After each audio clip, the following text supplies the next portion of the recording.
शेतकरी मित्रांनो बघा, सोयाबीन काढायला आल्याच्या नंतर लक्षात येत आहे की सोयाबीनला शेंगा किती आहेत म्हणून. हो का. आणि जोपर्यंत आपली सोयाबीन काढायला आलेली नसती तोपर्यंत आपल्याला लक्षात पण येत नाही की आपल्या सोयाबीनला शेंगा किती. पाला आहे ते भरपूर असतोय, त्याच्यामुळं लक्षात येत नाही. ही जी आपल्या समोर जी सोयाबीन दिसते ही सोयाबीन सगळी ही करिश्मा नावाची सोयाबीन आहे.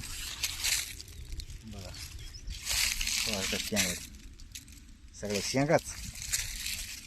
बघा बघा, पाला कमी शेंगा जास्त असं ह्याचं हे वातावरण होतं. बाहेर शेंगा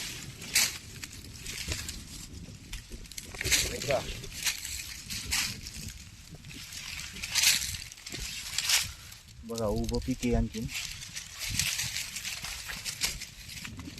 काढून आणल्याच्या नंतर तुम्हाला वाटेल की साईडचे झाडं दाखवले असतील, पण आपण आता सध्या ऐन मध्यभागी इथं बघा बांध इतक्या लांब राहिला आहे आणि पूर्ण प्लॉट दाखवतो. बघा साईडच्या झाडाला चांगला शेंगा लागत असतात, पण हे काय साईडचे झाडं नाहीत, काय नाहीत. बघा